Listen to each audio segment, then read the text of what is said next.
नमस्कार, मैं हूं निरंजन कुमार और मेरे इस यूट्यूब मंच पर आप सभी का स्वागत है।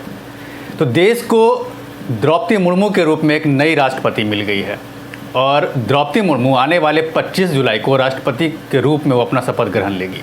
और देखिए, द्रौपदी मुर्मू को लेकर के अगर बात की जाए तो द्रौपदी मुर्मू पहली महिला आदिवासी है जो इस पोस्ट तक पहुंची है। वो भी 75 साल के इतिहास में पहली बार ऐसा हुआ है कि एक आदिवासी महिला राष्ट्रपति के पद तक पहुंच जाती है। और वो भी उनकी शुरुआत जो थी वो बहुत ही बिगिनिंग से थी। वो पार्षद सबसे पहले बनी थी और पार्षद के बाद वो एमएलए बनी, मंत्री बनी और उसके बाद राज्यपाल भी बनी झारखंड की। और उसके बाद देखिए कि वो देश के सर्वोच्च पद पर के लिए चुनी गई है और वो 25 जुलाई को राष्ट्रपति के रूप में वो शपथ ग्रहण लेगी। द्रौपदी मुर्मू 15वीं राष्ट्रपति होंगी इस देश की और महिला आदिवासी राष्ट्रपति होंगी। ये सबसे बड़ी बात है।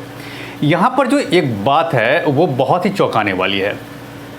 वैसे देखिए, द्रौपदी मुर्मू के नाम का जिस दिन एनडीए ने अनाउंसमेंट किया था कि द्रौपदी मुर्मू उनकी राष्ट्रपति पद की उम्मीदवार होगी, उसी दिन ये तय हो गया था कि द्रौपदी मुर्मू आराम से राष्ट्रपति बन जाएगी। क्योंकि बीजेपी के पास जितने आंकड़े थे राष्ट्रपति को जिताने के लिए और उसके बाद उनके कुछ साथियों ने जब उनका सहयोग किया तो उससे तय हो गया था कि द्रौपदी मुर्मू आसानी से राष्ट्रपति का चुनाव जीत जाएंगी।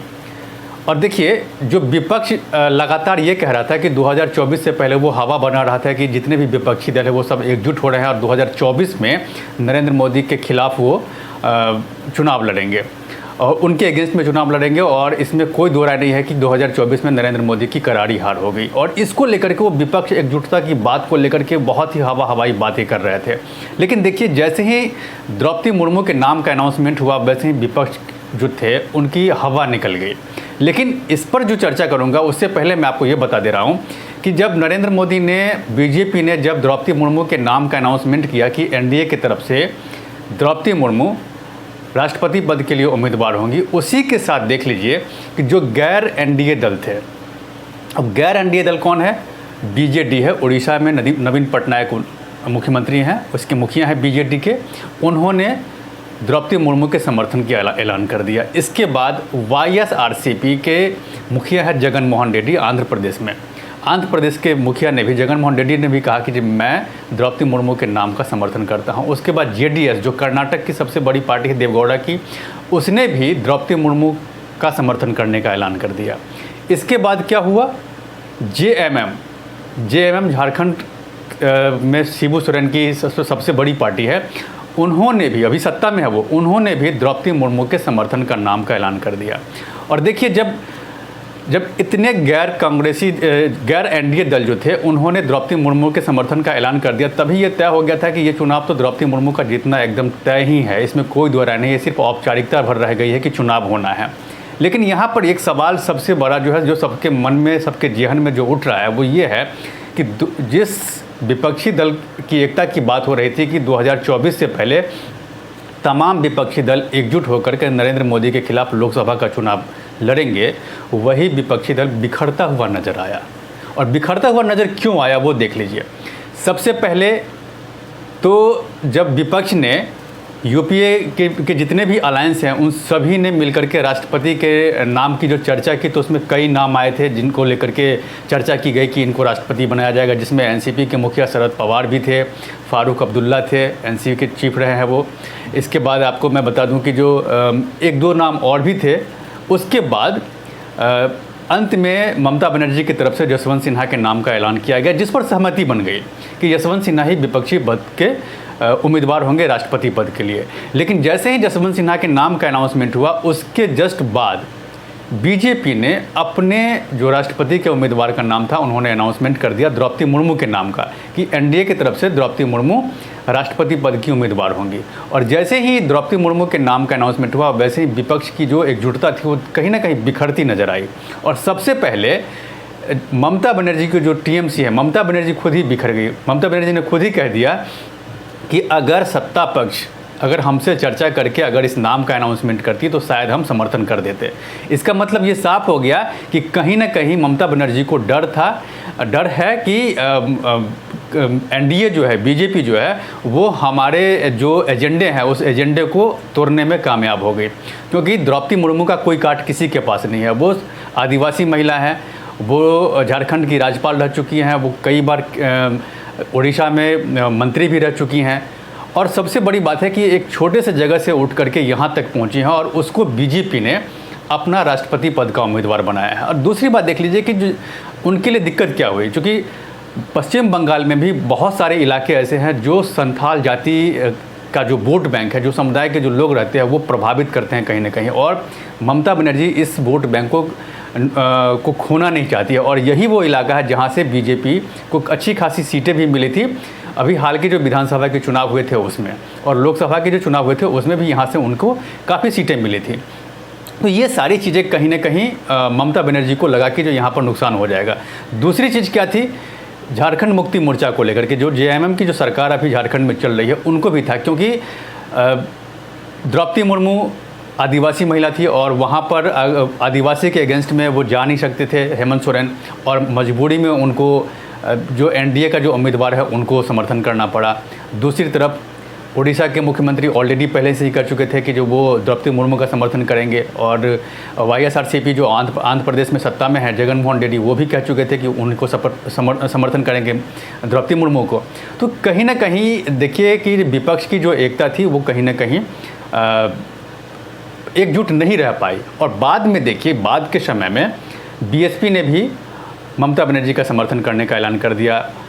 उत्तर प्रदेश की अगर बात करें तो ओम प्रकाश राजभर ने भी ममता बनर्जी के समर्थन का अनाउंसमेंट किया। तो कहीं ना कहीं लग रहा है कि जो धीरे धीरे विपक्ष की जो एकता थी, जो एकजुट होकर के आगे चल रहे थे, 2024 की बात कर रहे थे, वो बिखरती भी नजर आई। और सबसे बड़ी बात देखिए कि महाराष्ट्र की बात, महाराष्ट्र में शिंदे गुट की जो शिवसेना थी वो तो पहले ही समर्थन कर दी थी, और बाद में शिवसेना का एक और गुट जो उद्धव ठाकरे का है उन्होंने भी द्रौपदी मुर्मू के समर्थन का ऐलान कर दिया। तो कहीं ना कहीं ये लग रहा है कि जो विपक्ष की जो एकजुटता थी, जो 2024 में एकजुट होकर के मोदी के खिलाफ चुनाव लड़ने की बात करी थी, वो बिखरती हुई नजर आई।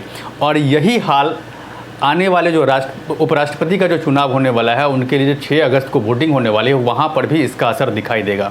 क्योंकि जिस तरीके से एनडीए ने जगदीप धनखड़ के नाम का अनाउंसमेंट किया है उपराष्ट्रपति पद के उम्मीदवार के लिए, उससे कहीं ना कहीं यूपीए जो है, यूपीए का जो अलायंस है वो कहीं ना कहीं सकते में है, क्योंकि यूपीए की तरफ से मार्गरेट अल्वा को उम्मीदवार बनाया गया है। लेकिन यहाँ पर बीजेपी ने जो गेम खेला है वो बहुत सोच समझ करके और दूर का उन्होंने गेम खेला है।